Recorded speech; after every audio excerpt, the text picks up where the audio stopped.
Hey there, Grumpy Old Fart here. Be sure to check me out over on Rumble. There you'll find all of my stuff from YouTube, plus my political and social commentary and weekly current events, which YouTube frowns on. Links to my Rumble channel, as well as my other YouTube channels, and links to let you order my books are in the description of this video.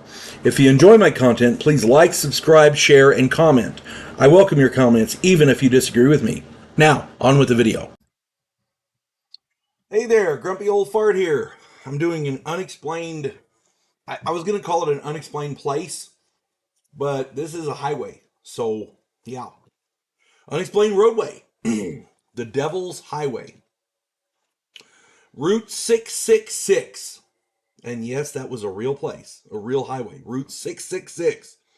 Debuted, like all U.S. highways, in 1926 and started in Cortez, Colorado. It wound through the Four Corners area into Arizona and back into New Mexico, where it ended in Gallup, New Mexico. It's a very challenging route to drive, lots of twists and turns, but the scenery is absolutely gorgeous.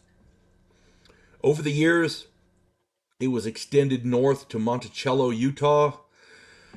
Route 666 was the sixth road off of historic Route 66. There is a Route 665 and 667, so the naming of the route was not nefarious in any way. That it just happened to be the sixth road, so 666. In 2003, the route's designation was changed to U.S. Highway 491 due to public pressure. I can imagine few people felt comfortable driving on any road littered with signs that read 666. That's just me, I guess. I don't know. But I can understand that.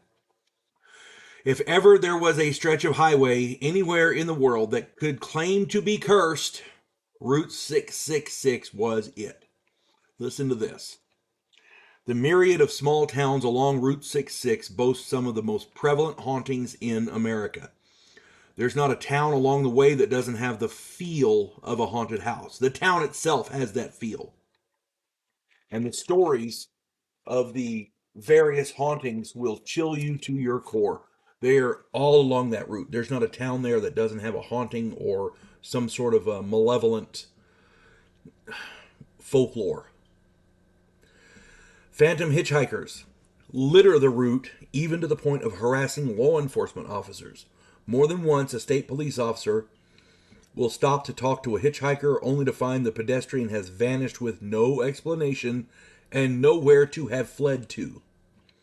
I did a video on roadside phantoms. Go check that out. There are people who pick up hitchhikers there and they travel a while and then look over and they're gone. There's other people who have reported picking up a hitchhiker. They drive into a town only to find out later that this hitchhiker is there a lot and is the ghost of a person who died on the road, that kind of thing. It's crazy. Many motorists report stopping to help a mysterious little girl in a white dress, only to have the child vanish. You see a little girl in a dress by the side of the road, you stop to help. Everybody does. That's common human decency. But then the child vanishes, sometimes from the back seat of a moving vehicle. It's crazy. Packs of demonic dogs have been reported all along the route. Their glowing yellow eyes staring at passing motorists. I'm sorry, that would freak me the hell right out. I would gun the engine and just drive on. I mean, fuck that. I'm sorry. Many motorists report time anomalies along the route. 45-minute trips take 4 to 6 hours, and sometimes a 6-hour trip is finished in an hour or less. Yeah, that happens a lot along Route 666. Some motorists report leaving Gallup and traveling north on Route 666, only to arrive back in Gallup 3 hours later. Somehow they got turned around and they ended up back in Gallup. This happens a lot.